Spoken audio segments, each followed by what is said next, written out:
Ассалаумағалейкум достар, жігіттер, қыздар.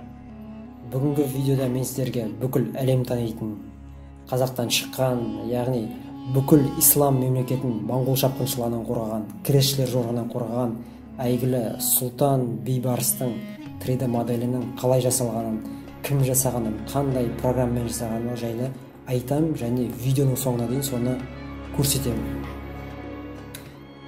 Видео бастамас бұрын видеоның астында қызыл подписаться дейтін батырманы басып, арнаға тіркеліп қойыңыздар. Себебі болашақта алдағы уақытта тағы да осындай қызықты менің неше түрлі жобаларым шығады. Сонымен жігіттер, сіздер менің YouTube арнамда осындай мен жасаған неше түрлі проекттерді көрушісіздер. Кейбір жобаларды 100% мен жасаймын, кейбір жобаларда айналамдағы дизайнер, проектировщик, басқа да өнерлі жігіттер осындай нәрселер жасауға көмектеседі. Яғни бұл жобада осы Сұлтан Бейбарыстың 3D моделін жасаған жігіт Адамбеков Елімбек Бауыржанұлы дейтін жігіт. Видеоның астында сол жігіттің номерін қалдырамын. Егер де осындай тапсырыс беретін болсаңыздар, сол жігітке хабарласыңыздар, және осыны программаны үйренгім келеді, оқығым келеді, осымен жұмыс жасағым келеді десеңіздер, сол жігітке хабарласыңыздар, ол сіздерге онлайн оқытады. Сонымен жігіттер, қыздар, сіздер мына көріп отырған программаның аты ZBrush деп аталады. Ол жігіт осындай программамен жұмыстайды, және бұдан басқа Blender дейтін программа, осындай басқа да 3D модельдер жасауға арналған программа. Олмен де жұмыстайды, және сол екі программаны сіздерге онлайн оқытады. Маған осындай әртүрлі жобаларға заказ беретін клиенттер, осындай заказ беремін деп қазақтардың арасынан таба алмай, амалдың жоқтығынан шетелдіктерге, орыстарға болсын, украинецтарға заказ беріп, соларға ақша төлеп жасатады. Және сіздер білесіздер, Қазақстаннан басқа жерлерде баға қымбат болса да амал жоқ соларға береді. Біздің қазақтың ішінен осындай таба алмайды. Неге таба алмайды? Себебі біздер қазақтар осылай өз өнерімізді жарнамалап көрсетпейміз. Сол себептен бізге тапсырыс бермейді. Көп қазақ жігіттер, қыздар, сіздер бәріңіз ойлауы мүмкінсіздер, жұмыс жоқ, халыққа жұмыс бермейді. Жұмыс көп. Просто қолдарыңызда не келеді, осындай өнер, соны алып көрсету керек.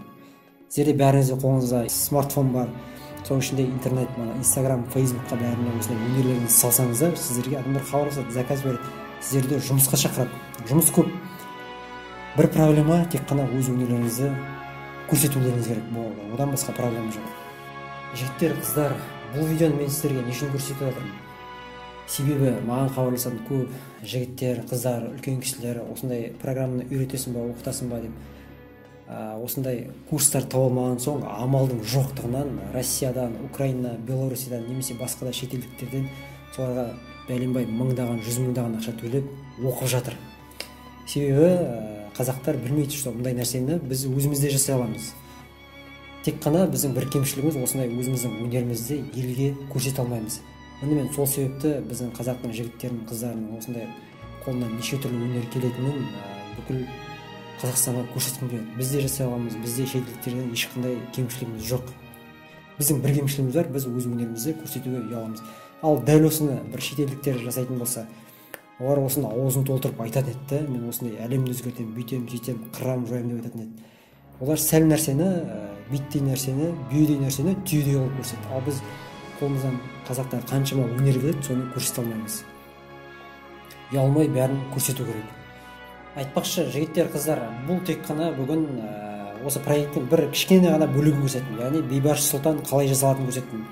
Алдағы уақытта бұйырса, сол Бейбарыс Сұлтан жайлы толық видео шығарамын. Бейбарыс Сұлтан қандай қалада соғысты, Африкада, Египеттен Ніл өзенінің қасында Эль-Мансур дейтін қала бар. Қазір сол қаланың жобасын жасап жатырмын. Сол қаланы түгелмен көрсем, Ніл өзенін көрсем, айналасындағы тауларды көрсем, кемелер, порт бәрін көрсем, сол жерде және тарихтан, яғни Бейбарыс Сұлтан жайлы, қалай соғысқан жайлы тарихи мәліметтер айтамын. Алда бұдан да мықты, бұдан да әдемі жоба шығады. Бұл тек қана бір бөлігінің қалай жасалғаны жайлы көрсеттім.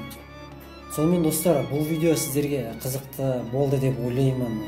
Және видеоның соңына дейін көріңіздер, соңында тағы да ақпарат қалдырамын. Жаңағы осы жұмысты жасап жатырған Адамбеков Елімбек Бауыржанұлы дейтін жігіттің бүкіл информация видеоның соңында қалдырам. Және бұл видеоны таныстарыңызбен бөлісіңіздер. Сұрақтарыңыз болса төменге комментке жазыңыздар, бәріңізге міндетті түрде жауап беремін. Менің осындай пайдалы қазақ тілді арнамның дамуына атсалысыңыздар, үлес қосыңыздар. Болашақта сіздерге тағы да осындай қызықты жобалар қалай жасалады, қандай программалар жасалады, оны кім жасайтынын бәрін сіздерге көрсетіп отырамын. Көңіл бөліп қарағандарыңызға көп рахмет. Арнама тағы да тіркеліп қойыңыздар.